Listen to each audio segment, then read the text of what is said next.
Bonjour. Hello. Hola. Marhaba bikoum. Sur le fil, Le podcast d'actu de l'AFP. des nouvelles choisies pour vous sur notre fil info.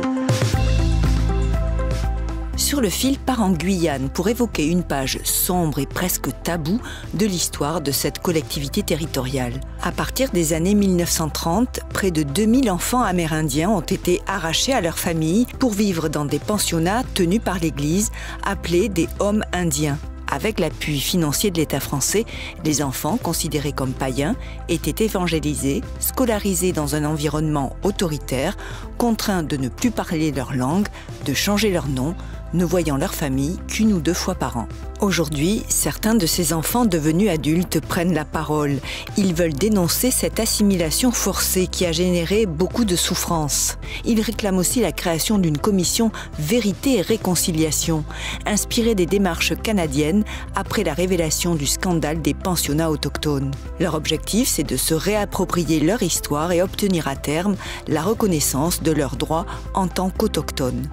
Pour comprendre cette histoire, Sur le fil a invité Hélène Ferrarini, journaliste et historienne, qui a révélé l'existence de ces hommes indiens dans un essai « Allons enfants de la Guyane ». Magali Bess, de l'Institut Louis Joinet, et Thibaut Marchand, mon collègue de l'AFP, chargé des Outre-mer. Sur le fil. Johannes, c'est un nom imposé. Ce n'est pas le nom de mon père ni de mon grand-père. Le vrai nom de mes parents, c'est Kokolochi. Il fallait trouver ma reine, avoir un nom français, catholique, apostolique, chercher dans le calendrier français, et puis voilà. Je déteste mon prénom, Éléonore. Éléonore Kadi Johannes a 71 ans. Elle raconte ce que la petite fille qu'elle était dans les années 50 a subi. Son peuple, les Kali'na, est l'une des 6 communautés amérindiennes de Guyane qui peuplaient la région avant la colonisation. Comme ses sœurs, Kadi a été brutalement séparée de sa famille. À l'âge de 4 ans, elle quitte son village situé sur le littoral, non loin de l'embouchure du fleuve Maroni, et se retrouve dans un internat géré par des sœurs à Saint-Laurent-du-Maroni. Dans une conversation téléphonique avec mon collègue Thibaut Marchand depuis la Guyane où elle vit toujours, elle a aussi évoqué l'oubli de sa langue maternelle car il était interdit de parler le Kali'na au pensionnat. C'est très difficile quand je retournais dans ma famille ou avec les membres de mes parents. Les entendre parler le Kali'na facilement, et je comprends. Pas pouvoir communiquer, ne pas pouvoir répondre, c'était très difficile. Sans parler des punitions que les sœurs infligeaient quand elles parlaient Kali'na. Elle était alors privée de dessert, de sorties ou devait faire des corvées comme désherber la cour.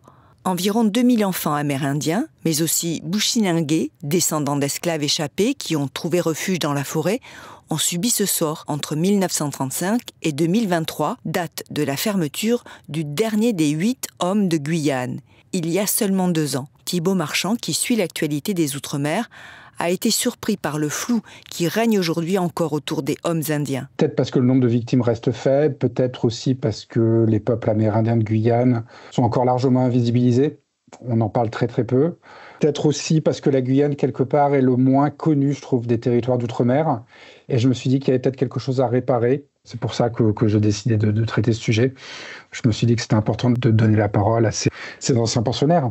Numériquement, les Amérindiens sont aujourd'hui très minoritaires en Guyane et faute de statistiques ethniques, on n'a qu'une estimation. Les chercheurs l'estiment à peu près entre 4 et 5% de la population.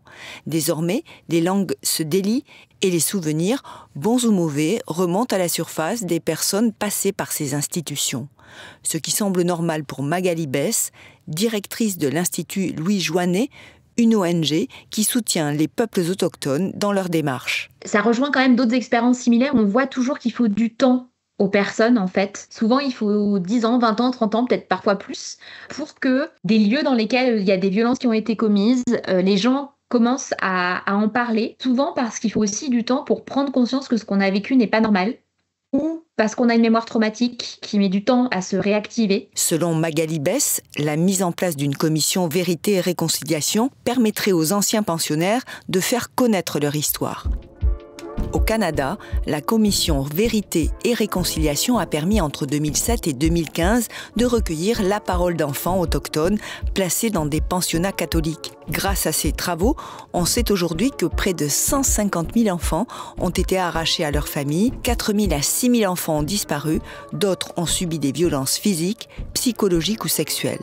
Magali Besse souhaite le même type de dispositif pour faire la lumière sur ce qui se passait vraiment dans ces homes. D'anciens pensionnaires font état de violences sexuelles et psychologiques. Il y a des cas avérés, mais aujourd'hui encore, on n'a clairement pas une vision complète de la réalité. Une commission vérité serait en mesure d'accueillir tous les témoignages en fait autour des homes et de faire ce travail d'analyse. Nous, ce qu'on sait, c'est qu'il y a parmi les personnes avec lesquelles on a eu des entretiens, il y a certaines personnes qui ont dénoncé des violences physiques, d'autres personnes qui ont dénoncé des violences sexuelles. Ça soulève au moins une interrogation en fait sur la nature et l'ampleur des violences sexuelles qui ont pu être commises au sein de ces établissements. Loin d'être un tribunal, cette commission Vérité et Réconciliation ne pourrait exister qu'après la promulgation d'une loi ou d'un décret, ce qui n'est pour l'instant pas à l'ordre du jour.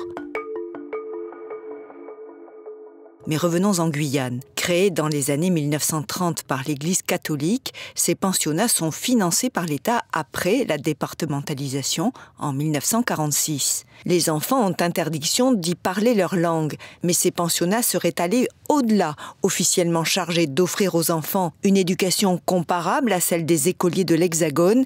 Ils évangélisent ces autochtones, considérés comme des païens. Et selon l'autrice Hélène Ferrarini, les parents se séparaient de leurs enfants sous la contrainte. Il me semble que le moment où la coercition est peut-être la plus marquée, c'est à partir du soutien qu'apporte l'État à cette initiative, c'est-à-dire à partir grosso modo de la départementalisation, la fin des années 1940. Dans les années 50, 60, là je pense que c'est le moment où il y a eu le plus de pression qui a été exercée sur les familles, avec parfois l'envoi de gendarmes ou en tout cas cette injonction qui était faite aux familles qu'ils devaient confier les enfants. Puis c'est devenu quelque chose d'assez intériorisé en fait, puisqu'après on arrive sur des deuxièmes générations, c'est-à-dire des enfants qui vont au HOM et leurs parents sont eux-mêmes allés au HOM. Si certains pensionnaires estiment que leur passage dans les HOM leur a été bénéfique, leur permettant de poursuivre des carrières professionnelles, d'autres regrettent amèrement l'abandon de leur langue, de leur culture et de leur religion, comme le déplorait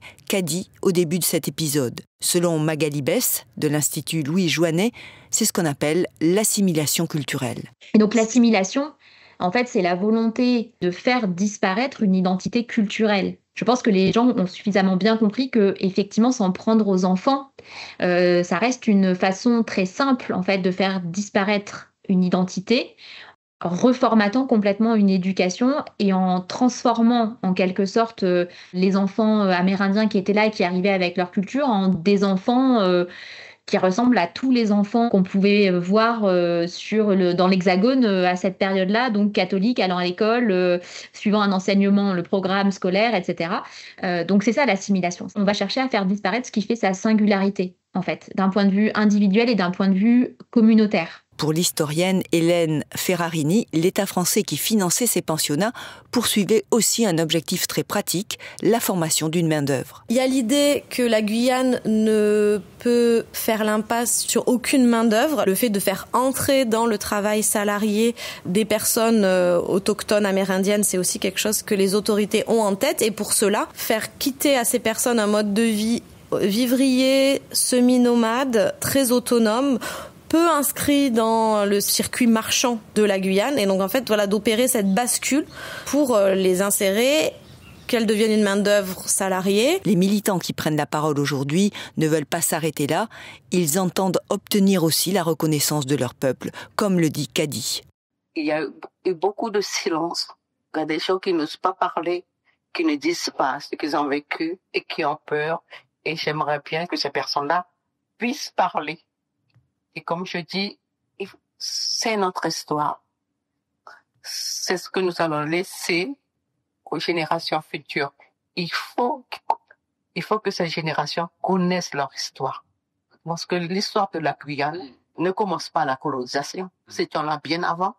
L'histoire du peuple de Kadi, Les Kali'na seraient par exemple vieilles de plusieurs milliers d'années. Cette communauté du littoral a sa langue, des tatouages et un système de numération propre. Tant que cette histoire n'est pas inscrite dans l'histoire de la Guyane, on ne peut pas tourner la page. Merci de nous avoir écoutés. Merci également à Thibaut Marchand. Sur le fil revient demain. Si vous avez aimé cet épisode, alors n'hésitez pas à vous abonner. Je suis Emmanuelle Bayon. À bientôt.